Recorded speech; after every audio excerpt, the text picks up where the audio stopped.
여러분 안녕하십니까? 정부가 677조 원 규모의 내년도 예산안을 발표했습니다. 이 내용은 곧 전해드릴 텐데요. 그런데 오늘 예산안을 발표하는 국무회의에서 윤석열 대통령이 지난 정부에서 국가 채무가 크게 늘어나 일하기 어렵게 됐다며 다시 한번 전 정부를 탓했습니다. 윤 대통령의 임기가 절반에 다다르는 가운데 야당은 언제까지 남 탓으로 책임을 모면할 거냐고 비판했습니다. 먼저 구승은 기자가 보도합니다. 윤석열 대통령이 내년도 예산안을 확정하는 국무회의를 시작하자마자 지난 정부 얘기를 꺼냈습니다. 지난 정부는 5년 동안 400조 원 이상의 국가 채무를 늘렸습니다. 재정 부담이 크게 늘면서 정부가 일하기 어렵게 만들었습니다. 2017년까지 나라 빚이 660조 원이었는데 불과 5년 만에 1000조 원대로 늘었다는 겁니다. 나라 돈을 필요한 곳에 제대로 쓰겠다며 건전재정을 강조하다 나온 말인데 공교롭게도 윤 대통령의 전 정권 비판은 매년 반복됐습니다. 400조 원 채무가 늘었다는 표현도 똑같습니다. 국가 채무가 400조 원이 증가해서 지난 정권에서 무려 400조 원이 추가로 늘어났습니다. 정부는 24조 원 지출을 줄였다고 강조하는 동시에 민생 예산을 적극 확대했다며 총 677조 4천억 원 규모의 내년도 예산안을 확정해 발표했습니다. 야당은 윤석열 정부의 부자 감세에 따라 세입이 줄어든 건 설명하지 않은 채 여전히 전 정권 탓만 한다고 비판했습니다. 도대체 임기 절반을 넘었는데 언제까지 남 탓으로, 전 정부 탓으로 책임을 모면하려 합니까? 문재인 정부 당시 국가 부채가 늘어난 건 코로나19 팬데믹 극복을 위해 확장 재정이 불가피했기 때문이라는 지적도 나옵니다. 다른 나라들에 비해서 그렇게 재정을 너무 많이 썼다 이렇게 얘기하기는 좀 어렵고요. 이제 시대적인 상황 여러 가지 그때 코로나라든가. 반면 정부는 전 정부 당시 국가 부채 증가폭이 지나치게 커 여전히 부담이 되고 있다는 입장입니다. 정부는 예산안을 다음 달 2일 국회로 보내고 국회는 연말까지 예산 심사를 벌이게 됩니다. MBC 뉴스 구승은입니다. 정부는 내년 예산안이 긴축 예산이라면서도 민생이 최우선이라고 설명합니다. 또 대폭 삭감했던 예산은 금세 다시 늘리고 의료개혁하겠다고 나섰지만 오히려 갈등이 커지자 이 분야 예산을 늘린 것도 눈에 띄는데요. 어떤 내용이 담겼는지 박윤수 기자가 정리했습니다. 정부는 이번 예산안이 민생에 최우선 비중을 뒀다고 강조했습니다. 영세 자영업자에게 연간 최대 30만 원의 배달비와 금융 지원을 제공하고 폐업을 원하는 사업자에게는 최대 400만 원의 점포 철거비를 지원하기로 했습니다. 약자 복지 예산도 늘립니다. 기초수급자에 대한 생계급여를 연간 141만 원 인상하고 자활 근로자에겐 최대 150만 원의 자활 성공금을 지급하기로 했습니다. 노인 일자리 확대와 장애인 고용장려금 대상 확대, 역대 최대 규모인 25만 가구의 공공주택 예산도 반영됐습니다. 하지만 전체 보건복지 고용 예산 증가율로 보면 4.8%로 역대 두 번째로 낮은 수준입니다.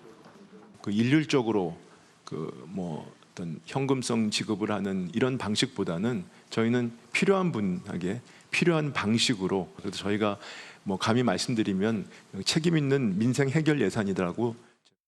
필수의료 등 의료개혁 분야에 5년 동안 20조 원 넘는 자금을 투입하기로 했고 나눠먹기식 카르텔이라며 대폭 삭감했던 연구개발 예산은 작년 수준으로 되돌렸습니다. 대신 인공지능과 반도체, 바이오, 2차 전지와 차세대 원전 등에 집중 투입하기로 했습니다. 소규모 비효율 저성과 즉 나눠먹기 그다음에 보편성 트랙 R&D가 많았고요. 선도용 R&D 그다음에 수월성 트랙으로 많이 전환됐다.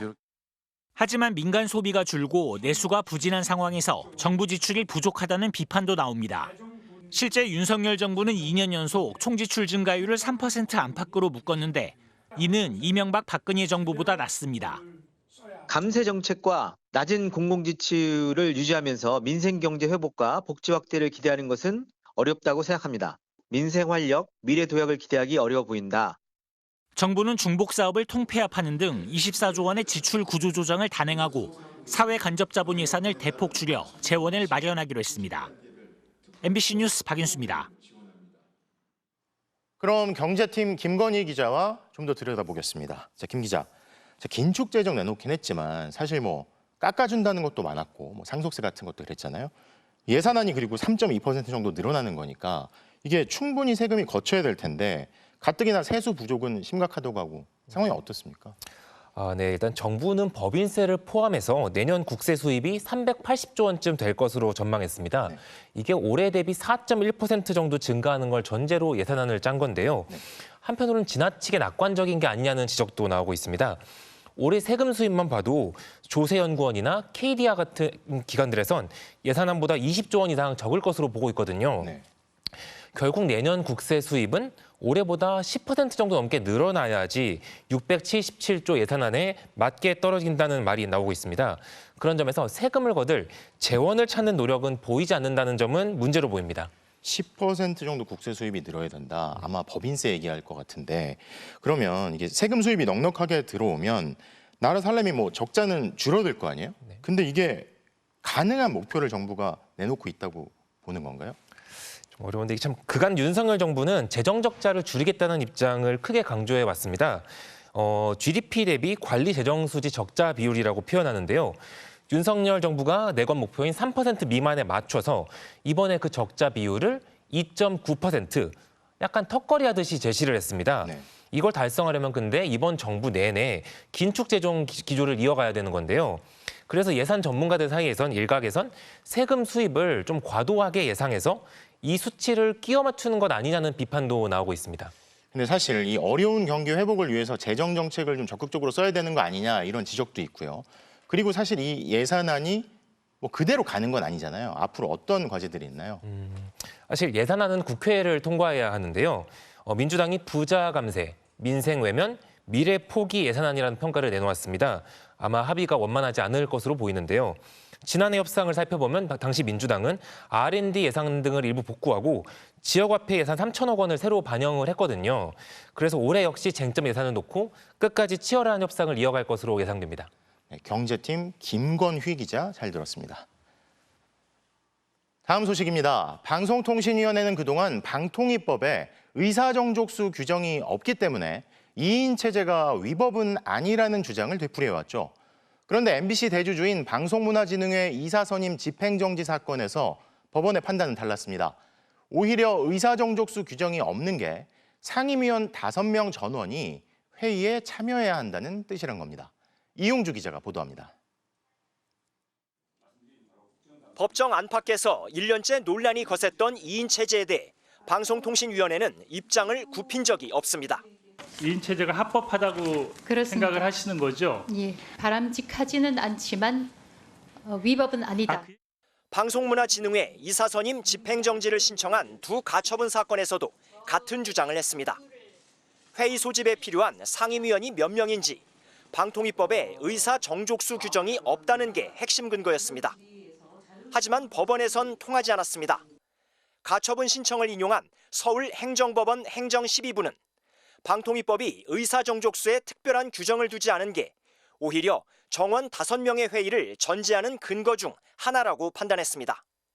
기각 결정을 내린 행정6부 역시 방송 공정성 보장이란 방통위법의 목적을 고려할 때 2인 체제가 의결 정족수를 제대로 충족시킨 게 맞는지 본안 소송에서 다퉈볼 수 있을 것이라고 봤습니다. 지난해부터 재판부 4곳이 방통위 2인 체제 위법성을 잇따라 지적한 셈입니다. 향후 이진숙 방통위원장의 헌법재판소 탄핵 심판에도 영향이 불가피할 전망입니다. 사실 한 2-3줄 정도 써가지고 집행정지 결정으로 나갈 수도 있지 않습니까?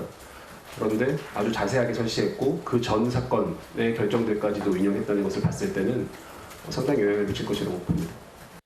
지난달 31일 불과 1시간 반 걸린 회의로 박문진 이사를 선임한 게 졸속이 아니었다는 방통위 주장도 배격됐습니다.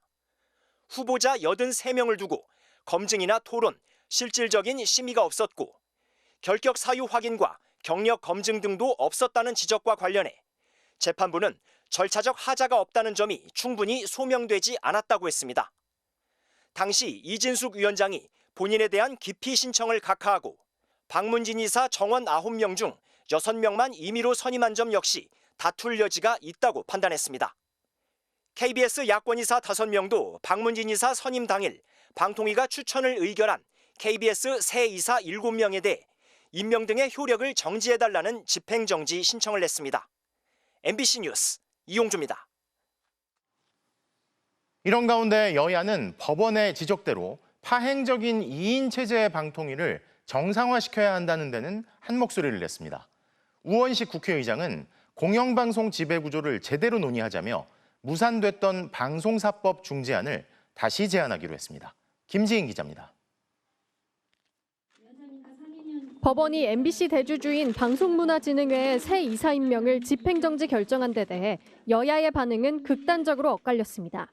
국민의힘은 이번 결정으로 방송통신위원회 기능이 심각하게 훼손됐다며 사법부 역사의 오점이라고 평가절하했습니다. 더불어민주당은 윤석열 정권의 언론 탄압을 끊는 계기가 돼야 한다고 밝혔습니다. 여야는 기형적인 방통위 2인 체제를 해소하고 정상화시키자는 데에는 한 목소리를 냈는데 그러면서도 파행의 책임을 여당은 야당에게, 야당은 대통령에게 돌렸습니다. 야당이 이 모든 소송과 이 모든 탄핵 소추를 제기한 만큼 결자 해지의 자세로 이 문제를 함께 신속하게 종결해 줄 것을 요청해야 됩니다. 윤석열 대통령은 국회가 추천하는 방통위원을 임명하고 합리적이고 중립적인 인사로 방통위원장을 다시 추천하십시오. MBC 대주주 박문진 교체가 일단 미뤄지면서 공영방송 정상화인지 공영방송 장악인지 여야 공방도 잠시 숨을 고르는 분위기입니다. 우원식 국회의장은 한 차례 제안했다 무산됐던 이른바 방송사법 중재안을 다시 여야 원내 지도부에 제안하기로 했습니다. 정권 교체 때마다 여야가 충돌해온 공영방송 지배구조를 범국민 협의체를 구성해 새로 논의해보자는 내용입니다. 저는 여전히 이 길 말고는 다른 방안이 없다고 판단합니다. 그러나 마주치지 않는 손뼉을 마냥 기다릴 수는 없습니다. 우 의장은 내일 본회의를 앞두고 여야 원내대표를 만나 대통령이 거부권을 행사해 국회로 되돌아온 방송사법을 재표결에 붙일지 논의할 예정입니다. 언론단체들은 정부의 언론 장악이 중단된 만큼 정부 여당은 공영방송 지배구조 개선 논의에 다시 나서라고 촉구했습니다. MBC 뉴스 김지인입니다. 어제 자정 무렵까지 이어진 김문수 고용노동부 장관 후보자 인사청문회에서도 역사관이 논란이었습니다. 김 후보자가 일제강점기 우리 선조들의 국적은 일본이라면서 그걸 모르냐고 오히려 되묻자 야당 의원들이 자리를 박차고 나가며 파행이 된 건데요. 이에 대해 여당 내부에서도 을사늑약 원천 무효는 국사책에도 나와 있는 거라는 지적이 나왔습니다. 신수아 기자가 보도합니다. 밤늦도록 이어진 김문수 고용노동부 장관 후보자의 국회 인사청문회.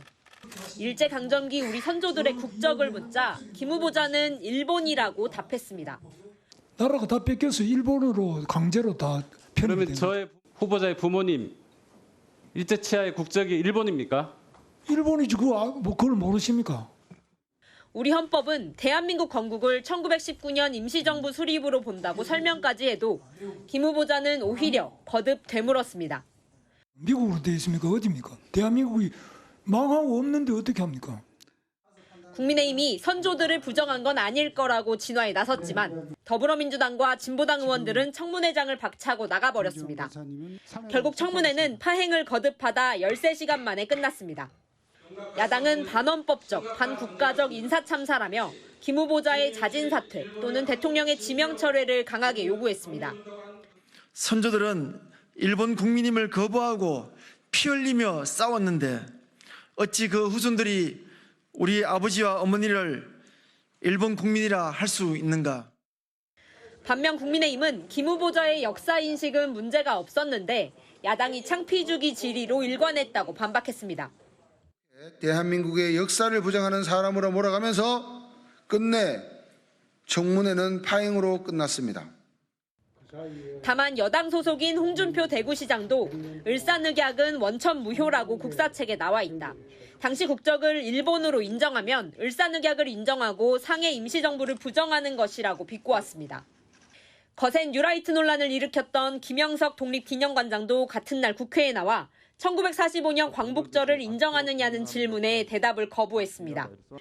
야당은 망국 인사를 중단하라고 목소리를 높였지만 윤 대통령은 27번째로 국회 동의 없는 장관 임명을 강행할 분위기입니다. MBC 뉴스 신수아입니다. 오늘 국회에선 중요한 건 일본의 마음이라고 했던 김태효 국가안보실 1차장에게 질문이 쏟아졌습니다. 국익을 중시한 발언이었다는 해명이 나왔는데요. 김 차장은 윤석열 정부의 뉴라이트 인사 기용 논란에는 자신이 생각하는 뉴라이트의 개념을 설명하면서도 대통령은 아마 뉴라이트의 의미를 정확히 모르고 있을 거라는 입장을 밝혔습니다. 홍익표 기자입니다. 대통령실을 상대로 열린 국회 현안 질의. 야당 의원이 처음 불러낸 인물은 김태효 국가안보실 1차장이었습니다. 김 차장은 논란이 된 중요한 건 일본의 마음 발언부터 해명했습니다. 일본의 마음을 다스리는 것이 중요하다고 말씀드렸습니다. 대한민국 계신지 모르겠습니다. 국익을 중시해서 말씀드린 겁니다. 해당 발언 당시 김 차장은 일본에게 억지로 사과를 받는 게 진정한 것인지 되물었습니다. 중요한 건 일본의 마음이죠. 마음이 없는 사람을 다그쳐서 억지로 사과를 받아낼 때 그것이 과연 진정한가. 11일 만에 공식 해명에서 일본의 마음을 다스려 한일 관계를 이끌어가자는 설명을 덧붙인 셈인데 야당은 즉각 반발했습니다. 국민들 마음에 상처를 주는 건 윤석열 정부예요. 그리고 용산 대통령실이에요. 왜 우리 국민들이 일본의 마음까지 헤아려야 됩니까? 특히 독립기념관장과 3대 역사기관장 등의 뉴라이트 논란이 불거진 인사를 임명한 윤석열 대통령 역시 뉴라이트가 아니냐는 질문에 김 차장은 이렇게 답했습니다. 대통령께서는 아마 뉴라이트의 의미를 정확히 모르고 계실 정도로 이 문제와 무관. 대통령 뉴라이트. 김 차장은 대통령이 뉴라이트를 생각하고 인사를 한 적이 없다고 거듭 엄호하며 뉴라이트의 의미가 변질됐다고 주장했습니다. 본인이 생각하는 뉴라이트 개념은 뭡니까? 지금도 같습니다. 혁신적인 깨끗한 우파입니다. 재판에 나갔다가 뒤늦게 출석한 정진석 대통령 비서실장도 인사 문제에는 선을 그었습니다. 1945년 광복을 인정하냐는 질문에 답하지 않겠다고 한 김형석 독립기념관장은 해임할 이유는 없다고 말했고 일제시대 조선인은 일본 국적이었다는 김문수 노동부 장관 후보자에 대해선 개인적으로는 적절하지 않다고 생각한다면서도 지명 철회 요구에는 말을 아꼈습니다. MBC 뉴스 홍익표입니다. 김건희 여사 명품백 수수 사건에 대한 검찰 수사심의위원회가 다음 달 6일 열립니다. 비공개 무작위로 추첨한 15명의 심의위원들이 대검찰청에 모여 김 여사 처분 방향을 논의할 텐데요.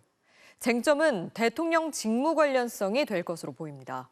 먼저 구민지 기자가 보도합니다. 다음 주 금요일 대검찰청에서 위원장인 강일원 전 헌법재판관 주재로 수사심의위원회가 열립니다. 이번 주에는 심의위원 15명을 비공개로 무작위 추첨합니다. 심의 안건은 피의자 김건희 여사에 대한 기소 여부입니다. 청탁금지법, 알선수재, 변호사법 위반 혐의로 김 여사를 재판에 넘기는 게 맞는지 검토합니다. 쟁점은 윤석열 대통령 직무 관련성입니다. 수사팀 결론은 김 여사가 받은 디올백에 직무 관련성이나 대가성이 없고 청탁금지법에 배우자 처벌 조항이 없어 법적 책임을 묻기 어렵다는 겁니다. 직무 관련성이 없어 윤 대통령의 신고 의무도 없다고 봤습니다. 반면 대통령의 직무 범위는 광범위한 만큼 검찰의 판단이 소극적이라는 지적도 있습니다. 300만 원짜리 디올백과 200만 원 상당의 샤넬 화장품을 받은 김 여사에게 면죄부를 줬다는 비판도 나옵니다. 검찰 수사팀은 심의 당일 30쪽 이내 의견서를 심의위원들에게 제출해야 합니다. 검사가 직접 사건을 설명도 합니다. 김 여사 측은 변호인이 나와 무혐의 의견을 내겠다고 했습니다. 디올백을 건넨 최재형 목사도 참석을 원하고 있는데 참석 여부는 수사심의위가 결정합니다. 심의위는 의견을 하나로 모으는 게 원칙이지만 실패하면 출석위원 과반수 찬성으로 의결합니다. 회의 과정은 비공개입니다. 올해 1월 김광호 전 서울경찰청장의 이태원 참사 부실 대응 안건을 심의했을 때는 오후 2시쯤 시작해 밤 10시쯤 결론을 공개했습니다. 기소 9명, 불기소 6명으로 김 전 청장을 재판에 넘기라고 권고했습니다. 이원석 검찰총장은 수사심의위 결과를 존중하겠다고 밝혔습니다. 다음 달 15일 임기가 끝나기 전에 김 여사 처분 방향을 최종 결정할 걸로 보입니다. MBC 뉴스 구민지입니다. 검찰 수사심의위원회는 검찰권 남용에 대한 자기 반성의 취지로 지난 문재인 정부에서 처음 도입됐습니다. 검사가 아닌 외부 전문가들의 의견을 들어보자는 취지인데요. 속을 들여다보면 처음부터 끝까지 검찰총장의 손을 벗어나기 어려운 구조입니다. 이어서 김상훈 기자입니다. 심의위원들을 뽑는 로또식 추첨 기계입니다. 강일원 위원장이 손을 넣어 위원들 고유번호가 적힌 공을 뽑습니다. 후보군 250여 명 가운데 이렇게 15명을 추려냅니다. 이 과정에 검찰은 관여할 수 없습니다. 수사심의위원회는 독립적으로 구성되고 운영됩니다. 제가 관여할 수도 또 관여할 수도 안 되고 관여하지도 않습니다. 다만 250여 명 후보군은 검찰총장이 위촉합니다. 위촉 기준, 절차에 대한 규정은 없습니다. 법조계, 학계, 언론계, 시민단체, 4개 분야 단체에서 추천한 인사들이 주로 위촉됩니다. 하지만 단체가 어디인지, 누구를 추천했는지 모두 비공개라 언론이나 국회의 감시를 받지 않습니다. 위원 구성 권한이 검찰총장에게 쏠려 있는 겁니다. 총장이 직권으로 소집한 경우 심의 안건도 총장이 정합니다. 이번 디올백의 경우 안건은 피의자 김건희 여사 기소 여부입니다. 수사심의위 운영 지침에는 수사의 적정성이나 적법성도 논의할 수 있다고 돼 있지만 논란이 된 김 여사 출장 조사가 심의 테이블에 오를지는 미지수입니다. 또 수사심의위 운영 근거는 검찰 내부 예규라서 검찰총장이 절차와 방식을 언제든 바꿀 수도 있습니다. 수사심의위 결론도 권고일 뿐이라 수사팀이 따르지 않아도 그만입니다. 하지만 수사심의위원회가 벤치마킹한 일본 검찰 심사회의 경우 심사회 결정에 법적 구속력이 있어 검찰이 따라야 합니다. 한국형사법무정책연구원은 제도를 안정적으로 운영하려면 최소한 검찰 예규가 아닌 검찰을 감독하는 법무부 불영 형식으로 상향해야 한다고 했습니다. 심사위원 명단을 공개하고 회의록을 작성해 심의 과정의 투명성을 높여야 한다는 지적도 나옵니다. 검찰은 외압의 우려가 있다며 명단을 공개하지 않고 있습니다.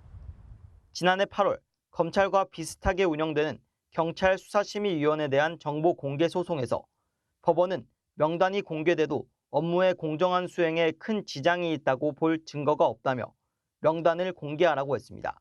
MBC 뉴스 김상훈입니다.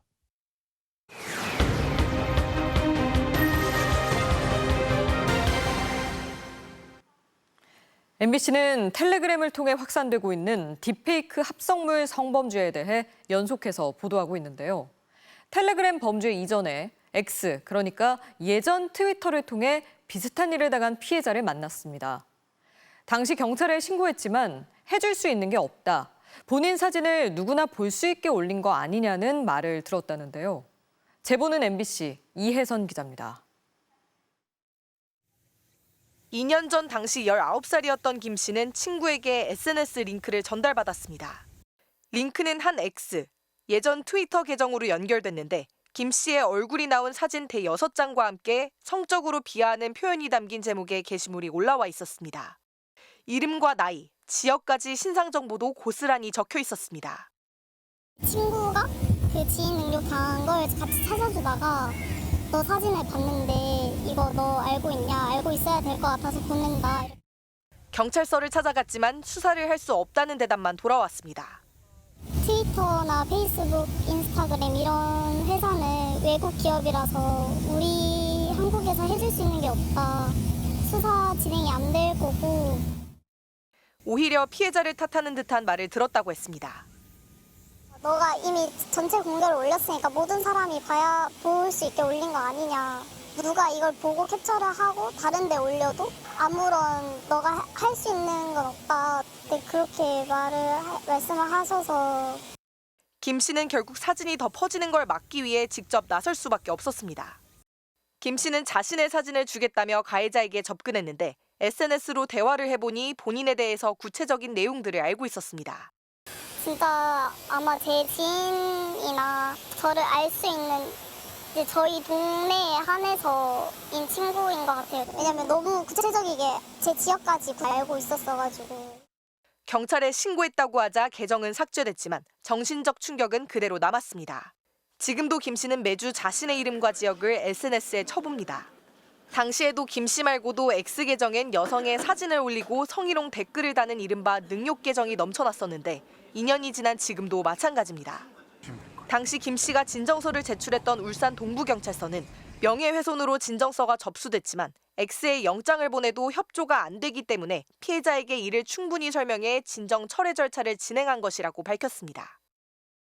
지금 나온 피해자들은 저보다 더 어린 거예요. 더 심해진 것 같아요. 멤버방 이후로 조금 달라지나 싶었는데 여전히 그냥 똑같더라고요. MBC 뉴스 이혜선입니다. 물리적 성폭력도 아닌데 무슨 성범죄냐, 진짜 사진도 아니지 않냐. 누군가는 이렇게 합성물 성범죄를 가볍게 바라보는 동안 합성 기술은 더 정교해졌고 피해자는 셀 수 없이 많아졌습니다. 그리고 국가는 피해자들을 보호하는데도 범인을 붙잡는데도 소극적이었습니다. 지금 터져나온 사회적 공분은 그동안 참아온 피해자들의 분노입니다. 고병찬 기자입니다. 대학가를 중심으로 합성물 유포 범죄가 기승을 부린다는 보도가 나오기 시작한 건 2010년대 중반 무렵입니다. 최근 일반 여성의 얼굴을 음란물에 합성해서 퍼뜨리는 이른바 지인 능욕이 확산하고 있다고 합니다. 초기엔 조악한 수준의 합성이 대부분이었습니다. 하지만 딥페이크 기술의 등장으로 합성물은 더 정교해지고 여기에 추적이 어려운 채팅 앱 텔레그램이 결합하자 피해 규모는 눈덩이처럼 불었습니다. 평범하게 그냥 밖에서 찍은 사진인데 거기에 이제 나체로 합성을 해서 내 일상이 얘한테는 장난거리구나. 왜 굳이 이렇게까지 할까? 가족들 신상까지 돌아다니다 보니까 나 때문에 내 가족이 피해보면 어떡하지? 하지만 공론화는 쉽지 않았습니다. 피해를 호소하기 위해 찾은 경찰, 법원에서조차 물리적 성폭력이 있었던 것도 아니고 진짜 사진 영상도 아니지 않냐는 편견과 맞닥뜨려야 했습니다. 딥페이크는 전문 지식이 있어야 할 수 있다는 오해도 일조했습니다. 여전히 성폭력이 모르는 사람으로부터 길에서 당한다는 이런 편견이 있습니다. 불법 합성, 성적인 이미지로 간단하게 만들어서 이걸 퍼뜨리고 모욕하는 이런 행위에 대해서 국민들이 많이 알고 있지 못했고 하지만 서울대, 인하대 딥페이크 성범죄 연속 보도에 이어 중학교, 고등학교 등 학교마다 딥페이크 합성물이 유포되는 방이 있다는 소식까지 전해지자 피해자들의 목소리가 한꺼번에 쏟아져 나왔습니다. 가장 안전해야 하는 장소에서 나와 내 친구들이 언제든지 피해자가 될 수 있다는 점에서 훨씬 더 공포스러운 상황이 되었다고 할 수 있습니다. 나도 당했다. 내 친구도 당했다. 제2의 미투 운동에 비견될 만큼 사회적 공분이 터져나오는 지금 전문가들은 지금이라도 국가가 앞장서서 피해 예방과 가해자 처벌을 위한 제도 개선에 나서야 한다고 강조했습니다. MBC 뉴스 고병찬입니다. 이렇게 여론이 들끓자 정부도 부랴부랴 대책을 쏟아내기 시작했습니다. 윤석열 대통령이 디지털 성범죄를 뿌리 뽑아달라며 강력 대응 지시를 내린 데 이어 여가부, 방송통신심의위, 교육부까지 나섰고 경찰도 집중 단속을 공언했습니다. 여야 정치권도 대책 마련에 나섰는데요. 김지성 기자가 취재했습니다. 경찰이 긴급 내사에 착수한 딥페이크 합성물 채널은 회원수가 22만 명에 달합니다. 얼굴 사진을 넣으면 합성의 나체 사진을 만드는 프로그램이 기본 탑재돼 있습니다. 가상화폐로 결제하면 성폭력 합성물을 무제한 만들 수 있는 걸로 알려졌습니다. 경찰은 또 내년 3월까지 7개월간을 딥페이크 성범죄 특별 집중 단속 기간으로 선포했습니다. 또 이런 채널을 신속히 차단하기 위해 방송통신심의위원회는 텔레그램 측과 한라인 개설에 나서겠다고 밝혔습니다. 지금까지 이메일로만 소통했는데 보다 적극적으로 차단 조치를 요구하고 모니터링도 강화하겠다는 겁니다. 가해자, 피해자 모두 청소년인 경우가 많은 걸로 드러나면서 교육 당국도 나섰습니다. 교육부는 피해 현황 파악과 신고와 예방 교육에 들어가기로 했습니다. 여성가족부도 산하 디지털 성범죄 피해자 지원센터에 피해를 신고해주면 상담과 법률 지원까지 한 번에 지원하겠다고 밝혔습니다. 윤석열 대통령이 국무회의에서 강력 대응을 지시한 뒤 하루 종일 관계부처 대책이 쏟아진 겁니다. 단순 장난이라 둘러대기도 하지만 익명의 보호막에 기대 기술을 악용하는 명백한 범죄 행위입니다. 여야도 앞다퉈 대책 마련을 약속하면서 국회에선 딥페이크 처벌 강화 법안 논의가 급물살을 탈 전망입니다. 일단 딥페이크 영상의 제작 유포범뿐 아니라 시청하고 소지한 사람도 처벌하는 방안, 또 미성년자가 아닌 성인 피해자 디지털 성범죄에 대해서 위장 수사를 허용하는 방안도 논의될 걸로 보입니다. 절대 처벌되지 않는다라는 그러한 어떤 메시지가 너무 확산되고 너무 강력하기 때문에 지금 일사불란하게 지금 입법, 행정, 사법이 다 움직여서 바로잡지 않는다라면 정말 걷잡을 수 없는 수준에 이를 수도 있겠다고. 또 인공지능을 통한 합성 생성물에는 진짜가 아니라는 표식, 이른바 워터마크를 반드시 찍도록 하는 방안도 검토될 전망입니다. MBC 뉴스 김지성입니다. 국민의힘 한동훈 대표가 정부의 의대 증원을 유예하자고 제안했다가 퇴짜를 맞은 사실이 뒤늦게 알려졌습니다. 내년도가 아닌 내후년도 정원을 줄이자며 의정 갈등의 중재자가 되려 했지만 막상 대통령실은 전달도 안 됐다는데요. 관련 보도가 나오자 대통령실에선 오히려 진짜 의지가 있었다면 진작에 목소리를 냈어야 했다며 내부 총질이란 반응까지 나왔습니다. 지윤수 기자가 보도합니다. 한 언론사 행사장에서 나란히 앉은 윤석열 대통령과 한동훈 국민의힘 대표. 윤 대통령은 한 대표와 짧게 악수를 나눴습니다. 한 대표가 반년 넘게 계속된 의정 갈등의 중재 필요성을 거듭 강조한 직후였습니다. 지금의 상황에 대한 국민들의 걱정과 우려를 경감시킬 수 있는 대안 마련이 필요하다는 게 제 생각이고, 그런 여러 가지 의견을 정부가 나눈 바 있습니다. 다만 증원 방침이 확고한 대통령실을 의식한 듯 논의 단계라고 말을 아꼈습니다. 한 대표가 논의 단계라고 했지만 정부에 이미 중재안을 내놨다가 거절당한 것으로 확인됐습니다. 한 대표는 지난 일요일 고위당정 회의 직후 한덕수 총리에게 2026학년도 의대 증원을 유예하자고 제안했습니다. 한 총리를 통해 대통령실에 중재안을 전달해달라는 취지였지만 한 총리는 정부 관계기관에 검토시킨 결과 어렵다는 결정을 했다고 설명했습니다. 여당 대표의 제안이 대통령실에도 전달되지 않은 채 정부 차원에서 사실상 퇴짜를 맞은 겁니다. 그런데 어제 한 언론을 통해 한 대표의 제안 소식이 전해졌습니다. 검토조차 하지 않았는데도 마치 대통령실이 한 대표의 중재안을 거부한 것처럼 보도됐고 대통령실은 불쾌한 기색을 숨기지 않았습니다. 대통령실은 증원은 국회가 결정할 사안도 협의할 사안도 아니라며 유예안이 공식 회의에서 논의된 적 없다고 잘라 말했습니다. 대통령실 한 관계자는 제3자 특검법으로 내몰리니 내부 총질로 시선을 돌리려는 시도로 보인다며 의정 갈등에 진짜 의지가 있었다면 진작 목소리 냈어야 했다고 쓴소리를 냈습니다. 김경수 전 경남지사 복권 문제와 마찬가지로 당정이 또다시 엇박자를 내면서 갈등을 노출시켰다는 해석이 나옵니다. 핵심 현안에 대해 윤 대통령과의 차별화를 시도하다가 막상 반응이 나오면 정면 충돌은 피하는 상황이 반복되고 있는 겁니다. 이런 가운데 한 대표는 내일 복지위원회 여당위원 전원을 소집해 의정 갈등과 간호법 등 의료 현안을 논의하기로 했습니다. MBC 뉴스 지은수입니다. 모레부터 전국 61개 병원에서 총파업을 예고한 보건의료노조가 교섭에 돌입했습니다. 간호사까지 병원을 떠날 수 있다는 우려가 커지는 가운데 여야는 내일 국회 본회의에 앞서 간호법을 두고 긴급 논의에 들어갔습니다. 공윤선 기자입니다.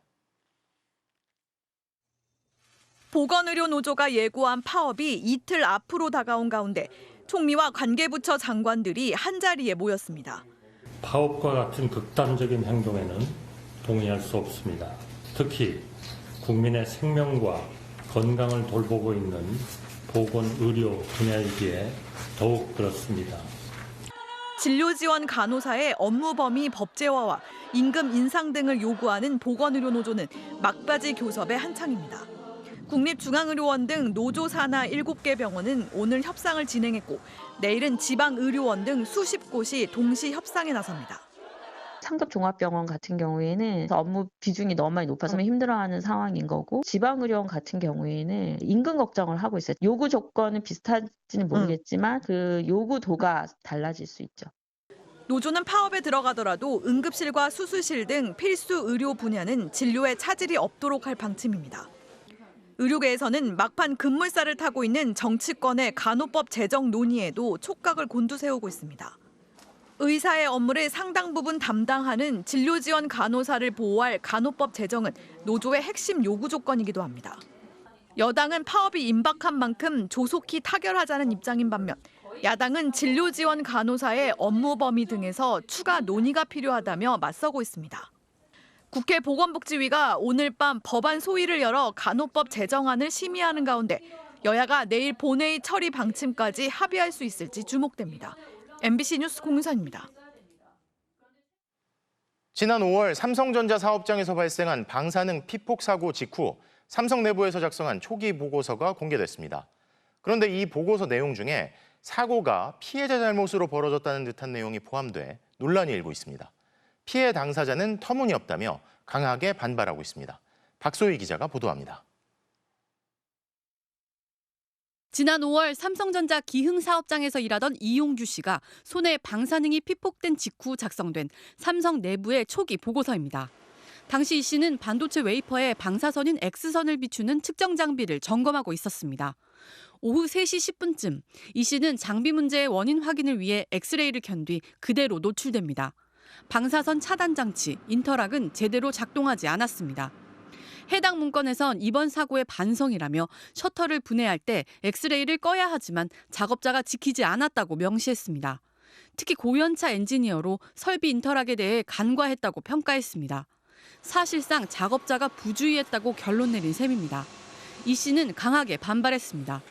다 제가 일방적으로 잘못했다라고 적어놨더라고요. 그 안전장치는 당연히 법령이라서 저희는 아예 만질 일이 없었던 건데 회사가 관리를 안 해서 사고가 난 건데. 해당 문건에는 인터락이 작동하지 않은 사정도 나와 있습니다. 셔터의 동작 상태를 분석한 결과 1, 2번 케이블이 체결돼야 하는데 오류로 1, 3번이 체결돼 있었다는 겁니다. 그 상태에서도 엑스레이는 켜진 상태로 운영되고 인터락은 동작하지 않는다고 돼 있습니다. 인터락 안전장치에 문제가 있었다라고 배선 문제가 있었다고 얘기하는 게 결론은 배선이 잘못 껴져 있었다는 얘기인 거고요.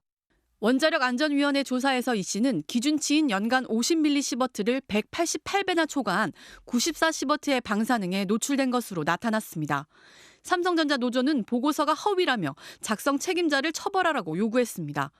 이와 관련해 삼성전자는 해당 보고서 내용을 확인 중이며 사고 원인 규명을 위해 당국의 조사에 협조하고 있다고 밝혔습니다. MBC 뉴스 박소희입니다. 최태원 SK그룹 회장의 동거인 김희영 이사장이 노소영 아트센터 나비 관장에게 위자료 20억 원을 송금했습니다. 20억이란 액수도 그렇고 한 번에 이체할 수 있다는 것도 관심을 끌었는데요. 그런데 생각해보면 산업재해 사망사고 같은 경우 법원은 많아도 위자료로 1억 원을 선고해왔는데 위자료 기준에 대한 논의가 더 필요해 보입니다. 구나영 기자입니다. 역대 최고 위자료 20억 원을 선고받은 최태원 SK 회장의 동거인 김희영 이사장. 항소를 포기하고 선고 나흘 만에 노소영 관장에게 20억 원을 단번에 송금했습니다. 하지만 실랑이는 이어졌습니다. 노 관장은 아무런 사전 협의나 통보 없이 입금했다며 돈만 주면 그만이라는 인식이냐고 불쾌감을 드러냈습니다. 어떻게 금융계좌 번호를 알았는지도 설명이 필요하다고 했습니다. 김 이사장 측은 소송 과정에서 계좌번호를 알았다며 돈을 보낸 건 판결을 존중하고 따르겠다는 입장이라고 했습니다. 이들이 주고받은 위자료 액수에도 관심이 쏠립니다. 최태원 노소영 이혼소송 항소심 재판부는 경제 수준과 소비 수준 등 사정은 정신적 손해배상 액수 산정에 고려돼야 한다고 했고 이번 재판부 또한 설명 자료를 통해 재산 상태와 경제 규모를 반영했다고 했습니다. 20억 원 산정에 재벌이라는 이유가 참작된 겁니다. 지금까지는 많아도 5천만 원이었던 만큼 이혼 위자료 현실화 계기가 될 거라는 전망도 나옵니다. 그동안 법원이 생명의 가치를 얼마나 낮춰잡았는지 반면교사가 된다는 지적도 나옵니다. 법률구조공단 홈페이지에 공개된 교통사고와 산업재해사고 위자료 산정 기준을 보면 아무 과실 없이 사망한 피해자가 받게 되는 위자료가 1억 원입니다. 한 가정을 파괴했다는 이유만으로 20억 원을 인정해 주는데 한 사업장에서 사실상 한 사람의 생명을 빼앗아 갔는데 그게 왜 1억이고 2017년 대법원 연구반은 교통사고, 대형 재난 등의 경우 최대 6억 원까지 위자료를 물릴 수 있는 징벌적 요소를 반영했지만 산재 사망에 대해서는 별도의 기준을 내지 않아 기존 1억 원에 머무르고 있습니다. MBC 뉴스 구나연입니다. 전직 법무사 사무장이 대낮에 도심에서 차량에 경찰관을 매단 채 도주국을 벌였습니다. 개인 회생 절차를 신청하려 찾아간 피해자들의 돈을 가로채 사기 혐의로 지명수배가 내려져 있는 사람이었는데요. 당시 검거 현장을 김규희 기자가 보도합니다. 한 아파트 단지 앞 도로.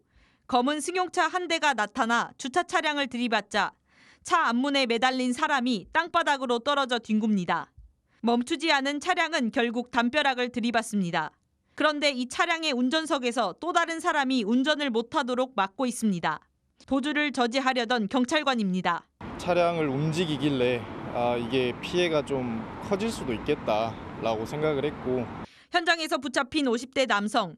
사기 혐의로 지명수배가 내려져 있었는데 전직 법무사 사무장입니다. 4년 동안 개인 회생 절차를 의뢰해온 사람들의 돈 6천만 원을 가로챘습니다. 피해자들은 주로 한푼이 아쉬운 노인이나 영세 상인들이었습니다. 생활이 어려워 빚을 갚지 못하게 되자 개인 회생 절차를 신청하려고 찾아갔는데 그 돈마저 떼어먹은 겁니다. 개인 파산 절차 진행하지도 않고 그냥 거짓으로 한다는 명목으로 돈을 받은 상태였습니다. 피해자들 민원을 접수한 법무사 사무소에서 해당 남성을 해고한 이후에도 남성은 인근의 사무실까지 별도로 마련해 범행을 이어간 것으로 파악됐습니다. 1년 가까이 도주를 해온 이 남성은 사무실에서 차로 1시간 떨어진 광주로 가족들을 몰래 보러 왔다가 경찰 추적 끝에 붙잡혔습니다. 경찰은 이 남성을 사기와 특수 공무집행방해 혐의로 구속했습니다. MBC 뉴스 김규희입니다. 행복을 주는 보물이라는 뜻의 푸바오. 이름처럼 사람들에게 행복을 준 푸바오가 이번에는 다큐멘터리 영화로 돌아옵니다. 단순히 귀여워서라기엔 뜨거웠던 관심과 인기. 사람들은 왜 푸바오와 사육사들에게 열광했을까요? 문다영 기자가 전해드립니다. 대한민국 출생 1호 판다 푸바오. 코로나19로 문을 닫고 각자 지내야 했던 시기에 사람들은 눈도 못 뜨는 아기 판다가 젖을 먹고 아장아장 걷고 마침내 스스로 대나무 잎을 먹는 걸 온라인으로 지켜보며 응원했습니다. SNS를 통해서 많은 분들이 아이바오가 푸바오를 육아하는 것처럼 함께 육아에 참여를 해주셨다고. 장난기 많은 푸바오가 사육사들과 함께하는 영상은 조회수 수천만을 기록했고 5분 관람을 위해 동물원 오픈런을 하는 사람들까지 생겼습니다. 저번 주에 한번 왔었고요. 저는 오늘 딸이 하도 가자고 해서 한 번 더 왔습니다. 진짜 푸바오만 보러 왔습니다. 어른이 되면 번식을 위해 중국으로 돌아가야 하는 자이언트 판다. 너 가는 날 정해졌어. 4월 초에 가기로 했어. 건강하게 키워냈다는 건 다행이지만 딸처럼 손녀처럼 돌봐온 푸바오를 보내는 건 베테랑 사육사들에게도 쉽지 않았습니다.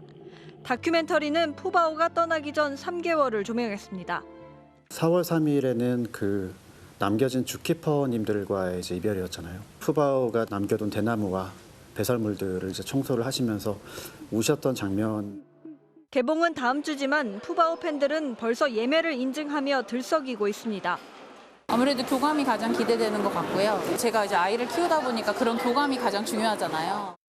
어릴 적에 내 아이의 모습이라든지 부모님이나 조부모님이 나를 좀 이렇게 돌봐주고 아껴주고 사랑했었던 그런 행동들을 느낄 수 있다는 것이죠.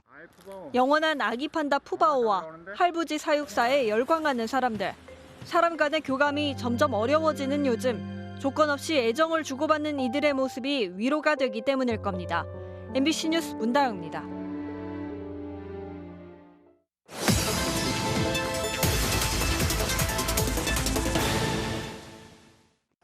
바로 간다 사회팀 정한솔 기자입니다. MBC는 지난 3월 경기 양주시의 한 중학교가 개교를 하고도 건물을 다 못 지어서 학생들이 멀리 떨어진 옆 학교에서 더부살이하게 된 소식 전해드렸는데요.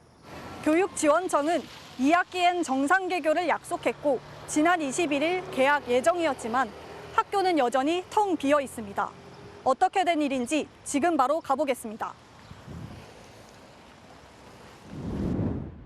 운동장에 레미콘 트럭과 포크레인이 오가고 곳곳에 공사 자재들이 널브러져 있습니다. 임시 개교한 지 5개월이 지났지만 학교는 아직도 공사 중입니다. 학교 운동장입니다. 어제부터 비가 내리면서 바닥은 질퍽한 진흙으로 가득합니다.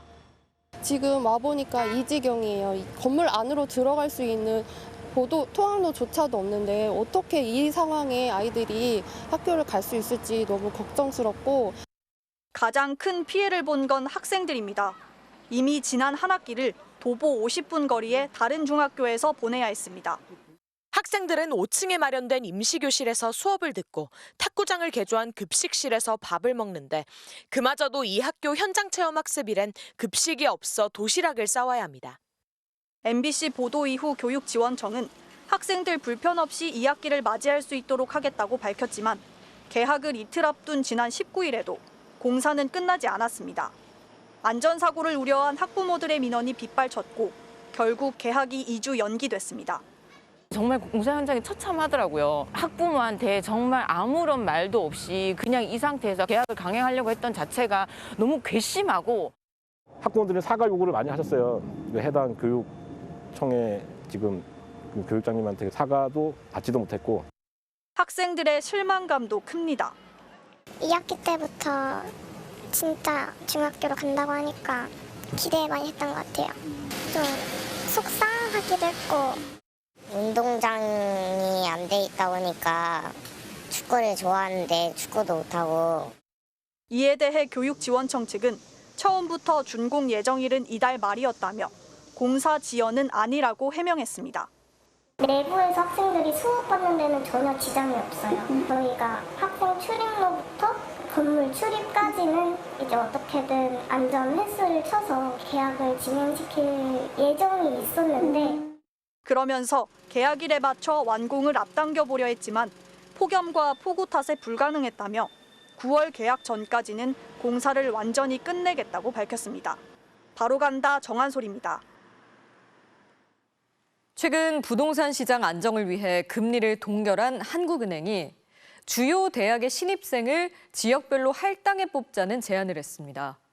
이를 통해 교육 격차 해소는 물론 수도권 과밀화와 집값 상승 문제까지 해결할 수 있을 거라는 건데요. 정혜인 기자가 전해드립니다. 지난해 기준 서울의 고등학생 1인당 사교육비는 월 104만 원입니다. 58만 원인 읍면 지역의 1.8배 수준입니다.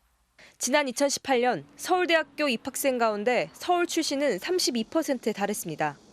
특히 강남, 서초, 송파구 출신 학생 비율은 전체의 12%를 차지했습니다.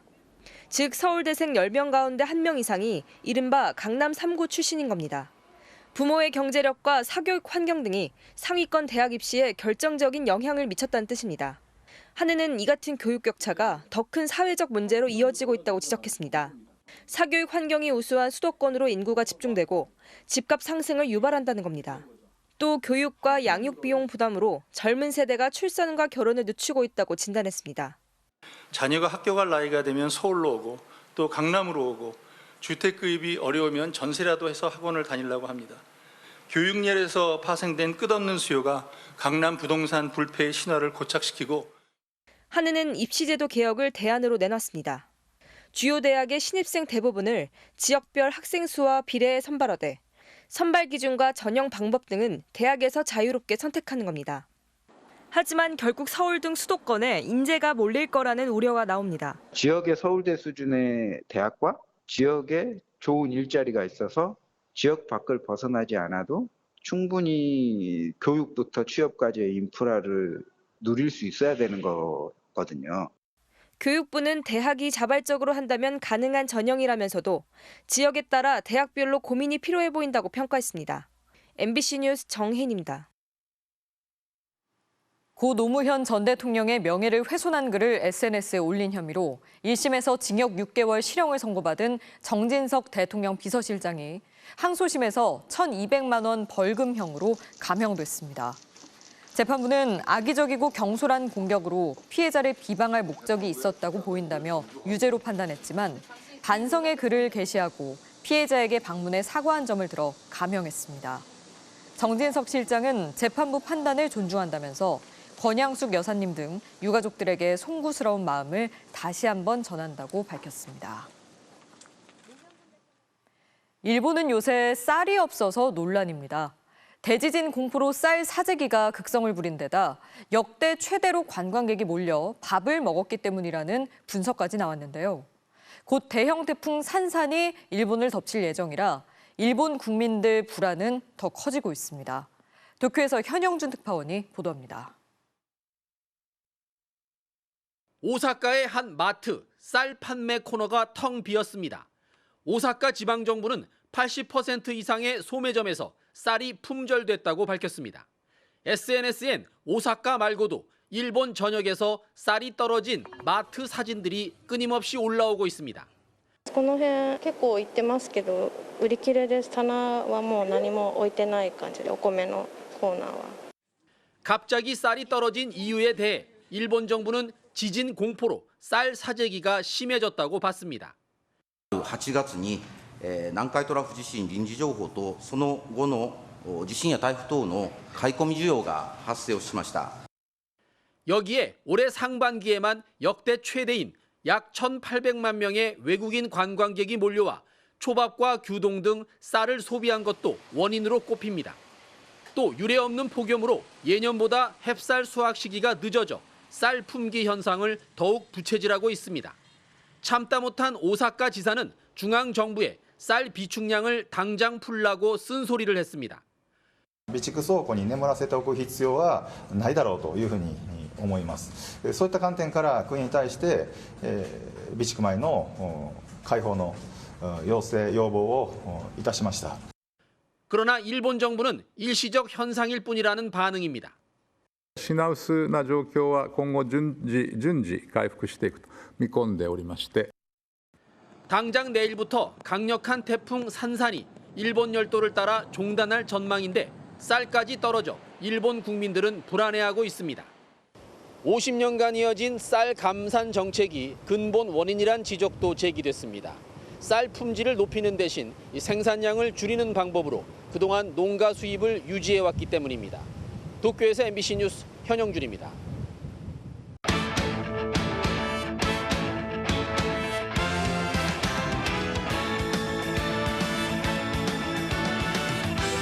화요일 밤 스포츠 뉴스입니다. KBO 리그가 치열한 순위 경쟁 속에 올 시즌 사상 첫 1,000만 관중까지 바라보고 있는데요. 이 역대급 흥행 열풍이 어떻게 펼쳐지고 있는지 박지훈 기자가 현장에 가봤습니다. 올해 홈 관중 113만 명으로 전체 1위인 삼성의 라이온즈 파크.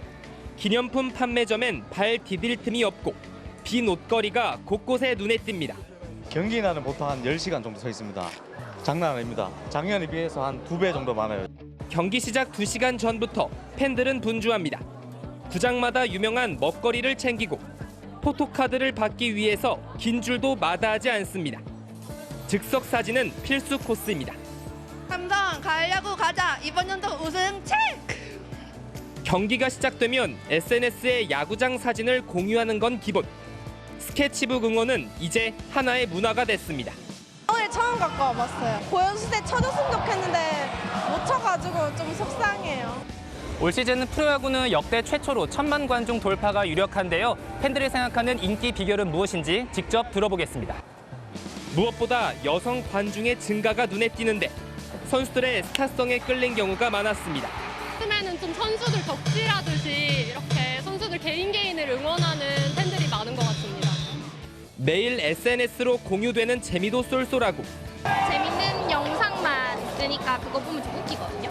근데 이제 또 그거 말고 야구장 내 분위기도 쇼츠로 좀 잘 올라오고 새로 지어진 신구장이 명소가 된 것도 무시할 수 없습니다. 실제로 느낀 거는 라이온즈 바꾸고 나서가 훨씬 더 많아진 것 같아요. 시설이 아무래도 좀 더 깔끔해지고 하니까 여성분들도 더 많이 오시는 것 같아요. 투박했던 응원 문화가 함께 즐기는 분위기로 바뀐 것도 이유가 됐습니다. 사람도 없고 그랬는데 요새는 거리면이 없어요. 참 조용하고 그만큼 많이 발전돼가지고 올림픽으로 시선이 분산되고 폭염이 계속되는 와중에도 역대 최다 매진 기록이 이어지면서 이번 주 내 900만 관중 돌파는 물론 사상 첫 1000만 관중도 이제 시간 문제입니다. MBC 뉴스 박재훈입니다. 네, 올해 흥행 열풍을 들여다보면 젊은 여성 관중들이 새로운 팬층으로 자리 잡은 걸 확인할 수가 있는데요. 기존의 관객과 다른 성향의 팬심 덕에 야구장의 매출 규모까지 달라졌다고 합니다. 이어서 이명루 기자입니다. 사상 첫 1000만 관중을 설명하는데 신규 팬들의 유입은 빼놓을 수 없습니다. 핵심은 20대, 여성, 그리고 미혼 관중입니다. KBO 조사 결과 이전까지 야구 관람 경험이 있는 사람들의 60% 이상이 남성이고 연령대는 50대가 가장 많았습니다. 하지만 새로운 관객은 20대가 압도적이고 여성 비율도 크게 높아졌습니다. 또 기존 관람객은 자녀를 둔 기혼자가 많은 반면 신규 관객은 미혼자 비율이 압도적인 것으로 나타났습니다. 20살 되고 나서 친구 따라서 왔다가 재밌어가지고 그 뒤로 되게 자주 오게 됐어요. 가족들이 다 보기도 하고 친구들 중에도 야구 팬인 친구들이 좀 많아서. 응원팀의 성적과 무관하게 야구장을 찾는다는 조사 결과도 흥미롭습니다. 가족, 연인, 친구와 함께 KBO의 응원 문화와 먹거리를 즐기는 방식으로 관람 형태가 바뀌었다고 볼 수 있습니다. 실제로 올해 식음료 매출이 급증한 SSG의 경우 초밥과 물회 등 기존 야구장에서 보기 힘들었던 메뉴까지 개발되면서 다양한 팬들의 취향에 대응하고 있습니다. 물가가 비싸다 보니까 상대적으로 좀 티켓값이 싸게 느껴져서 친구들 데려와서 맛있는 거 먹이면서 조금 심심하기도 하고 그래서 다 같이 응원가 부르면서 응원할 수 있으니까. 구단들이 느끼는 가장 큰 변화는 상품 매출. 적극적으로 지갑을 여는 신규 팬들의 성향 덕에 기념품을 비롯한 관련 상품 판매량이 10개 구단 모두 일제히 급증했습니다. 홈 원정뿐이던 과거와 달리 다양한 형태의 유니폼이 출시되는 대로 큰 호응 속에 팔리고 다른 브랜드와의 협업 속에 다양한 상품이 출시되고 있습니다. 전년 대비 100% 이상 매출이 늘어난 팀이 7개, 200% 이상 증가 팀도 3팀이나 됩니다. 자생력을 키우려는 KBO에게 2024년이 큰 전환점이 될 것은 분명해 보입니다. MBC 뉴스 이명노입니다. 안세영 선수가 불합리한 제도를 개선해달라는 요청 이후 파장이 여전한 가운데 배드민턴 협회장이 오늘 관련 입장을 밝혔습니다. 코리아 오픈 개막 첫날 안세영 선수는 예고대로 부상관리차 참가하지 않았는데요. 첫날 경기를 치른 남자 단식 전 세계 1위 손원호 선수가 최근 사태에 대해 조심스럽게 입을 열었습니다. 조금 놀라긴 했죠. 본인이 느끼는 거랑 또 이제 저희가 했던 거랑 또 다르다 보니까 누구의 말이 맞다 이렇게 말씀드리기는 좀. 안세영의 사정을 들었다는 호주 선수는 자신의 소신을 밝히기도 했습니다. Korean officials are taking business class when the players have the trouble in the economy class. I think priority is should be always on the players. 김태규 배드민턴 협회장도 입장을 밝혔는데요. 안세영 선수가 제기한 선수 선발 문제부터 후원 계약까지 구시대적인 관습을 모두 없애야 한다고 말했습니다. 또 자신을 둘러싼 의혹은 내부 파벌 때문에 불거진 것이라고 주장하기도 했습니다.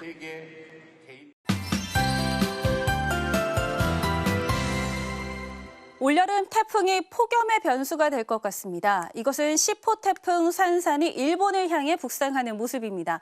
이 태풍은 모레 오후 일본 규슈 남단에 상륙한 뒤 일본 열도를 따라서 북동진할 것으로 예상됩니다. 그렇지만 태풍의 눈이 또렷하게 보일 정도로 강한 태풍으로 발달해 영향 범위가 넓어 우리 바다에도 영향을 주겠습니다. 태풍이 지나가는 동안 일으키는 파고와 바람을 예측한 겁니다. 일본에 상륙하는 모레 오후쯤 상황인데요. 보라색으로 나타나는 제주 해역과 남해 동부 해상에 최대 6m의 높은 파도가 일겠고 최대 시속 85km의 강풍이 불겠습니다. 이에 따라 내일 새벽을 기해 남해 동부 해상에는 태풍특보가 내려질 것으로 보입니다. 이 태풍 때문에 우리나라의 폭염은 잠시 누그러지겠습니다. 고온다습한 남서풍 대신에 보시는 것처럼 동풍이 유입되기 때문인데요. 내일 아침 서울의 최저 기온은 23도, 모레는 24도로 열대야가 잠시 사라지겠습니다. 내일 강원 영동과 남부지방 중심으로는 최고 60mm 안팎의 비가 내리겠습니다. 아침 최저 기온은 서울과 대구 23도로 오늘보다 낮겠고 낮 최고 기온은 서울 등 대부분 지방이 32도 안팎까지 오르겠습니다. 날씨였습니다. 대통령의 핵심 참모가 대통령은 아마 뉴라이트의 정확한 의미를 모를 거라고 합니다. 설마 그럴까 싶고 논란의 인사 등등이 대통령과 무관함을 주장하려는 거겠지만 사실 용어를 알고 모르고가 아니라 중요한 건 행동이겠죠. 화요일 뉴스데스크 마칩니다. 시청해주신 여러분 고맙습니다.